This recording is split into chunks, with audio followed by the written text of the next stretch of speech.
बिस्मिल्लाहिर्रहमानिर्रहीम। अस्सलाम वालेकुम dear students, welcome back to Mehar Ujala academy. तो आज की वीडियो में हम class 9 mathematics exercise 1.1 Sindh board की ये फर्स्ट एक्सरसाइज कर रहे हैं, जिसमें हमें सवाल दिया गया है identify the following numbers as rational and irrational number and also write each one in separate column. हमने इन सवालों में आइडेंटिफाई करना है रैशनल नंबर्स को और इर्रेशनल नंबर को, और उन्हें एक सेपरेट कॉलम में लिखना है कि कौन से नंबर्स रैशनल हैं और कौन से इर्रेशनल हैं। यहाँ पे हमें सवाल डेसिमल में भी दिए गए हैं और फ्रैक्शन फॉर्म में भी दिए गए हैं। तो चलिए इसे सॉल्व करते हैं। सॉल्व करने से पहले आपको डिस्क्रिप्शन में एक लिंक मिल रहा है रैशनल एंड इर्रेशनल नंबर। इस सवाल को करने के लिए बहुत ज़रूरी है कि आपका रैशनल और इर्रेशनल नंबर्स का कॉन्सेप्ट क्लियर हो।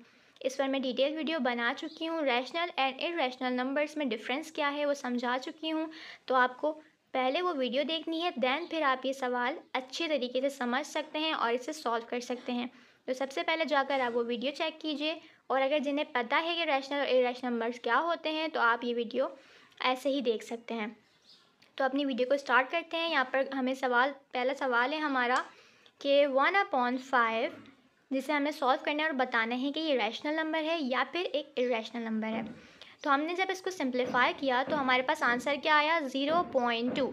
1/5 को सिंप्लीफाई करने के बाद हमारे पास आंसर आता है 0.2।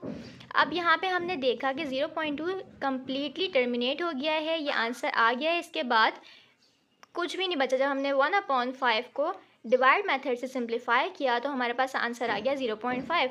हमने देखा ये कम्प्लीटली टर्मिनेट हो चुका है, तो हम यहाँ लिखेंगे रैशनल नंबर। जो डेसिमल यहाँ पर हमारे पास जो फ्रैक्शन कम्प्लीटली टर्मिनेट हो जाता है वो कहलाता है रैशनल नंबर। अब इसी तरीके से क्वेश्चन नंबर 2 पर आते हैं, जो है √2/8, जिसे हमने सिंप्लीफाई किया तो हमारे पास आंसर आया 0.176 एंड सो ऑन।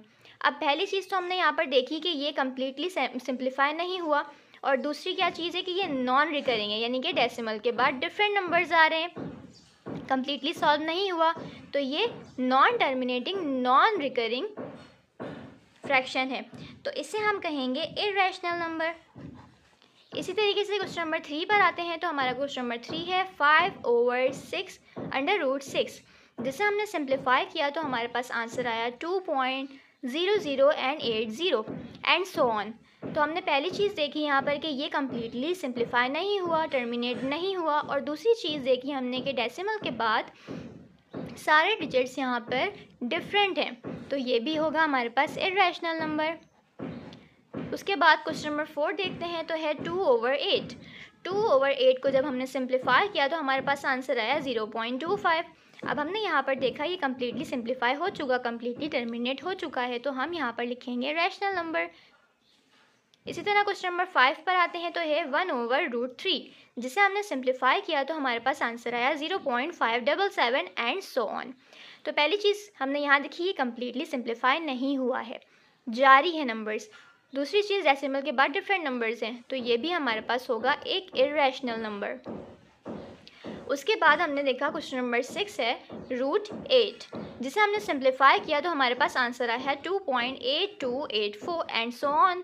तो हमने यहाँ पर देखा ये भी कम्प्लीटली सिंप्लीफाई नहीं हुआ, कम्प्लीटली टर्मिनेट नहीं हुआ, तो ये भी हमारे पास एक इर्रेशनल नंबर है। तो ये 6 क्वेश्चन सॉल्व हो गए हैं। अब नेक्स्ट क्वेश्चन पर चलते हैं। अब क्वेश्चन नंबर 7 की तरफ आते हैं। तो क्वेश्चन नंबर 7 हमारे पास है ई, जिसे हम कहते हैं एक कांस्टेंट है, एक यूलर नंबर है, जिसकी वैल्यू होती है 2.1724 एंड सो ऑन। अब हमने यहाँ पर भी देखा कि ये एक तो नॉन टर्मिनेटिंग है, उसके बाद डेसिमल के बाद सारे नंबर्स जो हैं वो डिफरेंट हैं, तो ये भी हमारे पास होगा एक इर्रेशनल नंबर। उसके बाद क्वेश्चन नंबर 8 है पाई। बहुत सारे स्टूडेंट्स को पता होगा कि जो पाई है वो भी एक इर्रेशनल नंबर होता है, जिसकी वैल्यू होती है 3.14 एंड 2। अब 3.1 एंड 4 जो 2 है, अब हमने यहाँ पर भी देखा कि एक नॉन टर्मिनेटिंग नंबर है। ठीक है, नॉन टर्मिनेटिंग कैसे है, डेसिमल के बाद सारे नंबर्स डिफरेंट है, तो ये नॉन रिकरिंग हुआ, और ये कम्प्लीटली सॉल्व नहीं हुआ, इसलिए नॉन टर्मिनेटिंग है, तो यहाँ पर हम लिखेंगे इर्रेशनल नंबर। पाई भी एक इर्रेशनल नंबर होता है। ठीक है, उसके बाद आ जाते हैं क्वेश्चन नंबर 9 पर, जो कि √5 है, जिसे हमने सॉल्व किया तो हमारे पास आंसर आया 2.23 एंड 6 एंड सो ऑन। तो ये भी एक non terminating and non recurring number है, तो जिससे हम कहेंगे इरेशनल नंबर। उसके बाद क्वेश्चन नंबर 10 है हमारे पास 1 डिवाइडेड बाय पाई। अब हमने जब डिवाइड किया पाई को 1 से तो हमारे पास आंसर आएगा 0.318। अब ये भी एक नॉन टर्मिनेटिंग और नॉन रिकरिंग नंबर है, तो हम इसे यहाँ पर लिखेंगे इरेशनल नंबर। क्वेश्चन नंबर 11 है 22/3। जब हमने इसे सॉल्व किया तो हमारे पास आंसर आया 7.333। अब यहाँ पर पहली चीज़ नोट करने वाली है कि एक तो ये नॉन टर्मिनेटिंग तो है क्योंकि ये कम्प्लीटली सॉल्व नहीं हुआ, टर्मिनेट नहीं हुआ, लेकिन आपने ये देखना है कि पॉइंट के बाद तीनों नंबर सेम हैं 333, यानी कि ये नॉन टर्मिनेटिंग रिकरिंग फ्रैक्शन है, तो इसे हम लिखेंगे यहाँ पर रैशनल नंबर। अब क्वेश्चन नंबर 12 है हमारे पास यहाँ 11/12। जब 11/12 को हमने सॉल्व किया तो हमारे पास आंसर आया 0.91666 एंड सो ऑन। अब यहाँ पर एक चीज़ ध्यान से देखने वाली कि डेसिमल के बाद 9 के बाद नंबर्स रिपीट हो रहे हैं। ये नॉन टर्मिनेटिंग तो है क्योंकि ये कम्प्लीटली टर्मिनेट नहीं हुआ, कम्प्लीटली ख़त्म नहीं हुआ, लेकिन डेसिमल के बाद 9 के बाद हमने देखा कि यहाँ पर वैल्यूज सेम आ रही हैं, तो ये रिकरिंग फ्रैक्शन है, तो यहाँ पर हम लिखेंगे रैशनल नंबर। तो आई होप आपको एक्सरसाइज 1.1 का क्वेश्चन नंबर 1 समझ आ गया होगा। मूव होते हैं क्वेश्चन नंबर 2 की तरफ। अब क्वेश्चन नंबर 2 में हमें क्या मालूम करना है, convert the following into decimal fraction, also indicate them as terminating and non terminating decimal fractions. तो हमने क्या करना है, सबसे पहले इन फ्रैक्शंस को हमने डेसिमल में चेंज करना है, देन फिर हमने बताना है कि ये नॉन टर्मिनेटिंग है या फिर एक टर्मिनेटिंग फ्रैक्शन है।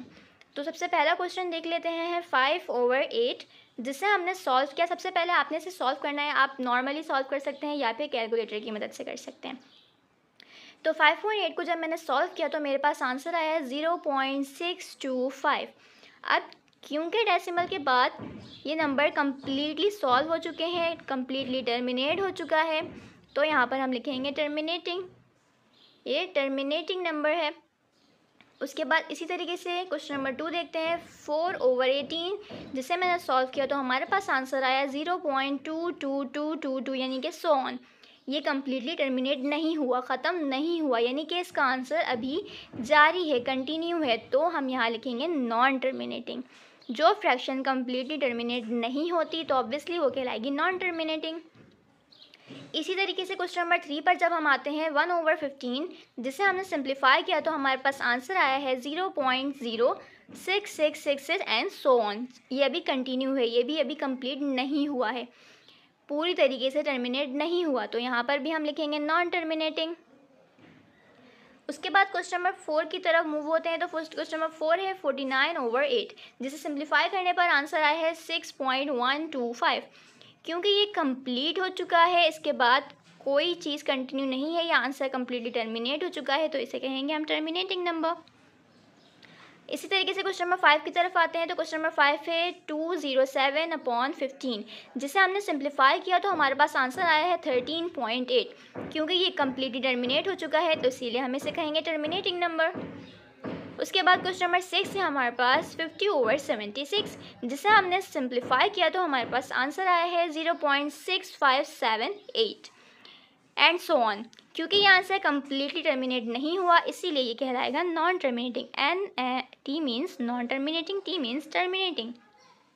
तो आई होप क्वेश्चन नंबर 2 भी आपको यहाँ तक अच्छे तरीके से समझ में आ गया होगा कि टर्मिनेटिंग नंबर्स कौन से होते हैं, नॉन टर्मिनेटिंग कौन से होते हैं, रैशनल कौन से होते हैं और इरेशनल कौन से होते हैं। ठीक है, अगर आपको टर्मिनेटिंग नॉन टर्मिनेटिंग समझ में आ गया तो आपको रैशनल और इरेशनल भी समझ में आ जाएगा। तो आई होप आपको यहाँ तक समझ आ गया होगा। अब क्वेश्चन नंबर 3 की तरफ मूव होते हैं। अब क्वेश्चन नंबर 3 देखें तो क्वेश्चन नंबर 3 में क्या है। अब यहाँ पे सवाल दिया है represent the following rational number on number line. अब इन सारे ही हमने रैशनल नंबर्स को क्या करना है, इस नंबर लाइन में प्लॉट करना है। ठीक है, इस नंबर लाइन में प्लॉट करना है। कैसे करेंगे, अब देखें सबसे पहले तो हमें यहाँ पर जो फ्रैक्शन दी हुई है 8/10, इसे हमें नंबर लाइन में प्लॉट करना देखें मुश्किल हो जाएगा। तो हमने क्या करना है, सबसे पहले इस फ्रैक्शंस को हमने डेसिमल में लेकर आना है। ठीक है, सॉल्व करना है इसे। जब हम सॉल्व कर लेंगे तो हमारे लिए बहुत ज़्यादा आसान हो जाएगा इस नंबर लाइन में इन फ्रैक्शंस को प्लॉट करना। तो सबसे पहले आपने क्या करना है, सबसे पहले तो आपने एक नंबर लाइन ड्रॉ कर लेनी है। इस तरीके से देखें, नंबर लाइन ड्रॉ कर लेंगे आप, ठीक है। इसके मिड पॉइंट पे आपने जो है ना नंबर लाइन इस तरह करके और 0 लिख देना है, ठीक है। अब इस नंबर लाइन के राइट साइड पे जितने नंबर्स होंगे वो सारे पॉजिटिव होंगे, लेफ़्ट साइड पे जितने भी नंबर्स होंगे वो सारे नेगेटिव होंगे। ये हम खुद से ड्रॉ कर सकते हैं जो हमें क्वेश्चन है उसके अकॉर्डिंग।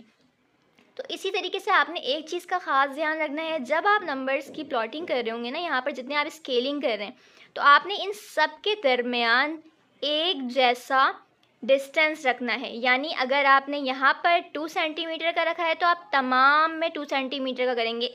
ऐसा नहीं है कि ये एक आपने 2 सेंटीमीटर कर दिया, एक 5 सेंटीमीटर, इस तरीके से बहुत कम छोटे नहीं होने चाहिए, सारे इक्वल होने चाहिए।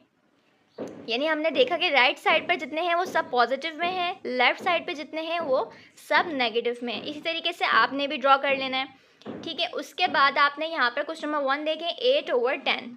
इसे हमने सिंप्लीफाई किया तो हमारे पास आंसर आ गया 0.8। अब हम जब इसे प्लॉट करेंगे ना अपनी इस ग्राफ लाइन में, तो हमारा बहुत ज़्यादा ईजी हो जाएगा नंबर लाइन में इसको प्लॉट करना। इसी तरीके से नंबर 2 क्वेश्चन है -8/10। अब इसे जब सिंप्लीफाई किया तो आंसर आया -0.8, जो कि हमारे पास लेफ़्ट साइड पर नंबर्स हैं जो कि नेगेटिव हैं। तो हम इस नंबर लाइन में जब इसे सॉल्व करेंगे, जब इसे प्लॉट करेंगे तो नेगेटिव सेक्शन में लिखेंगे।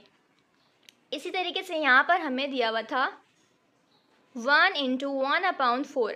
अब इसे तो हम नहीं कर सकते ठीक से प्लॉट इस नंबर लाइन में, तो हम क्या करेंगे, इसे मज़ीद सॉल्व करेंगे। किस तरीके से, 4 × 4 × 1 = 4, और इसमें 4 में 1 ऐड किया तो 5 आ गया, यानी 5/4। तो ये हमने सिंप्लीफाई किया। अभी भी ये फ्रैक्शन है, इसे मज़ीद सॉल्व करेंगे। डेसिमल में लाने के लिए हम क्या करेंगे, इसे मज़ीद सॉल्व किया जब हमने, तो हमारे पास आंसर आ गया 1.25। इसी तरीके से माइनस में देखें, -1 × 1/4 = 2। फिर हमने जब इसे सॉल्व किया, 4 × 1 = 4, 4 + 1 = 5, तो आ गया हमारे पास आंसर -5/4। इसे मज़ीद सॉल्व करने पर आंसर आ गया -1.25, ठीक है। इसी तरीके से क्वेश्चन नंबर 5 है 2/3। इसे सॉल्व करने के बाद आंसर आया 0.6।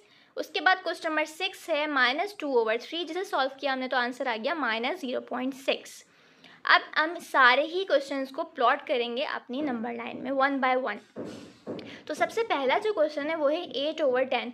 अब इसे नंबर लाइन में प्लॉट करना तो देखिए आप सबके लिए मुश्किल होगा। जब हमने इसे सॉल्व कर लिया, यानी कि 10/10 8/10 को हमने सिंप्लीफाई किया, 0.8 लिखा, तो अब देखिए मेरे पास यहाँ पर लिखा है 0.8, ठीक है। तो मैं सबसे पहले क्या करूँगी, मैं यहाँ पर 0.8 के ऊपर एक डॉट लगाऊंगी, ठीक है। अब मैं यहाँ ऊपर 0.8 नहीं लिखूँगी क्योंकि मेरे पास क्वेश्चन क्या था, 8/10। तो मैं यहाँ पर लिखूँगी 8/10, और ये हमारा क्वेश्चन नंबर 1 इस तरीके से नंबर लाइन में प्लॉट हो जाएगा, ठीक है। अब सेकंड क्वेश्चन क्या है, -8/10।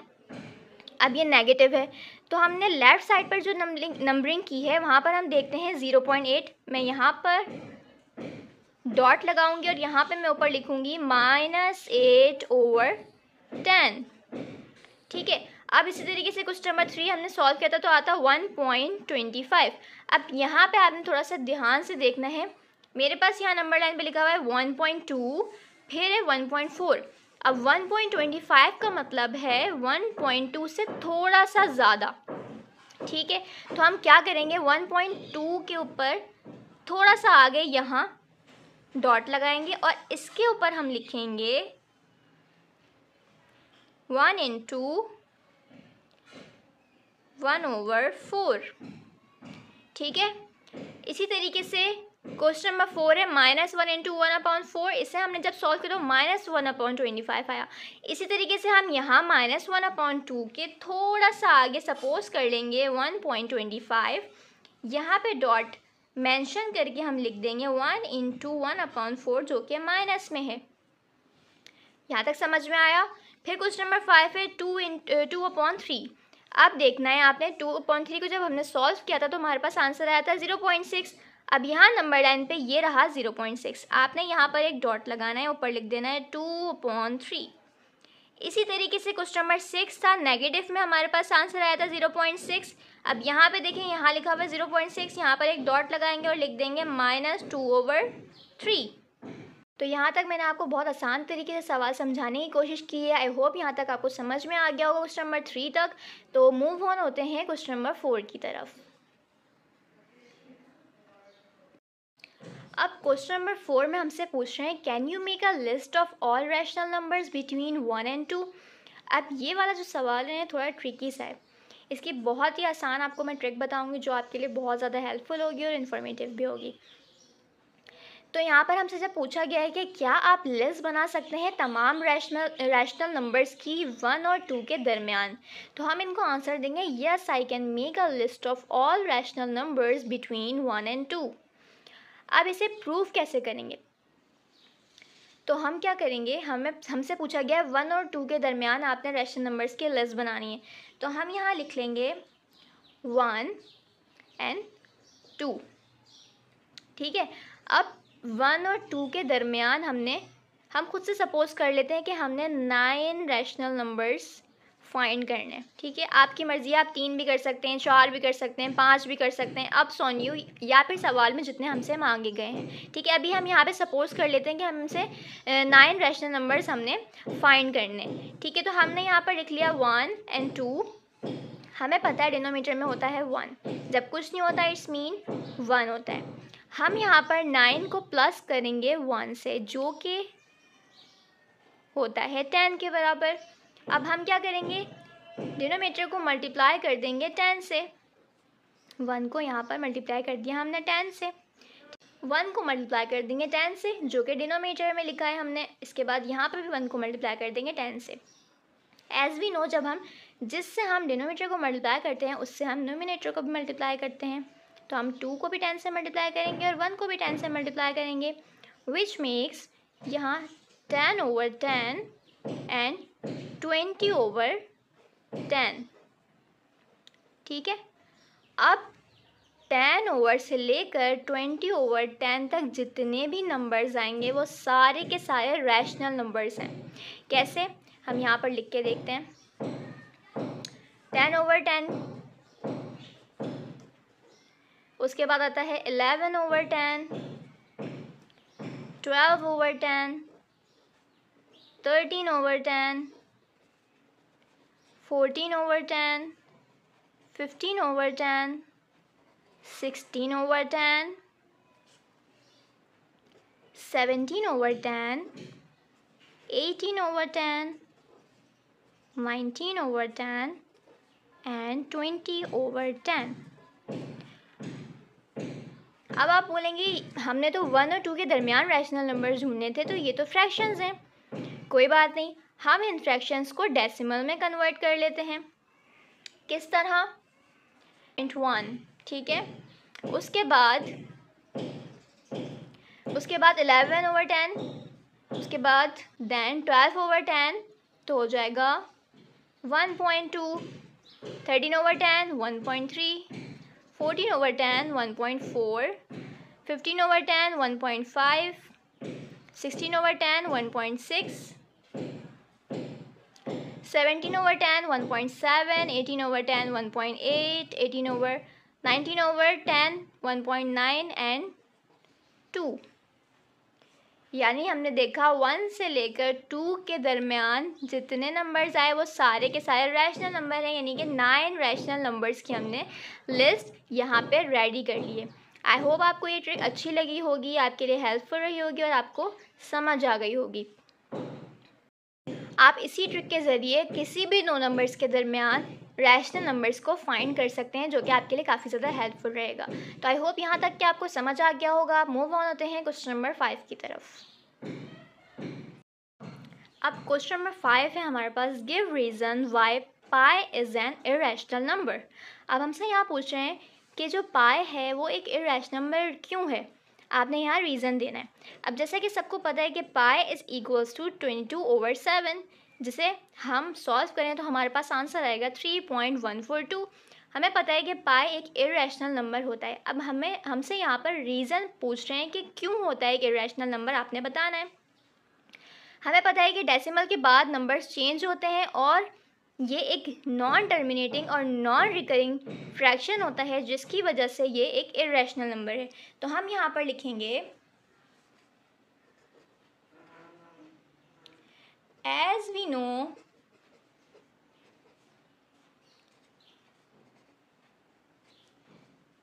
पाई is a non-terminating and non-recurring fraction, so pi is an irrational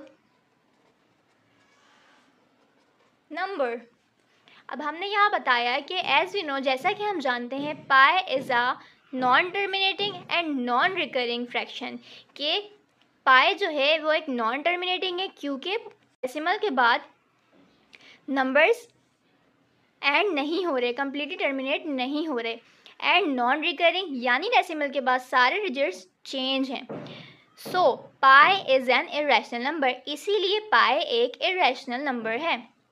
I hope आपको यहाँ तक समझ आया होगा। मूव ऑन होते हैं क्वेश्चन नंबर 6 की तरफ।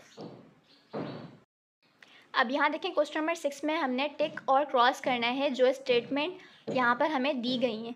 पहली स्टेटमेंट में हमसे पूछा जा रहा है 5/7 जो है वो एक टर्मिनेटिंग नंबर है या फिर नहीं।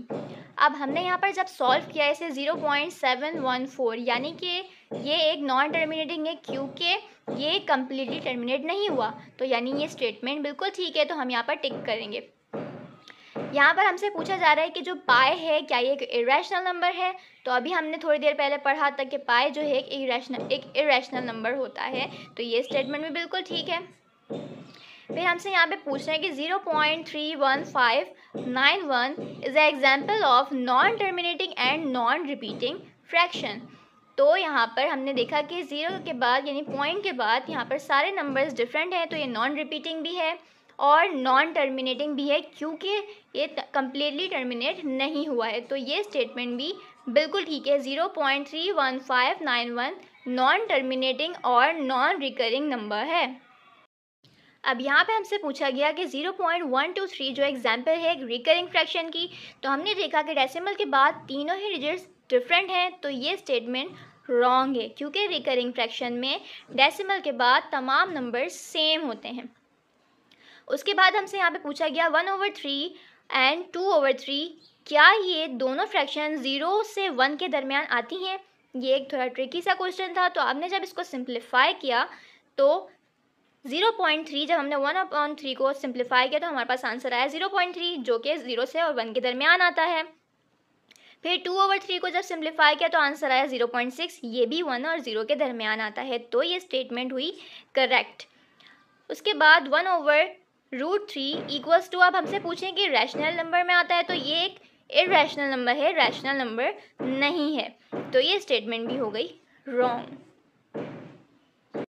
तो आई होप आपको एक्सरसाइज 1.1 के तमाम सवाल समझ में आए होंगे, आपके लिए हेल्पफुल रहेंगे, आपको अच्छी तरीके से क्लियर हो गए होंगे तमाम सवालात। चैनल पर नए हैं तो चैनल को सब्सक्राइब कर लीजिएगा, साथ में लगे हुए बेल के आइकन को प्रेस कर लीजिएगा ताकि आने वाली मज़ीद वीडियोस का नोटिफिकेशन आपको आसानी मिलता रहे।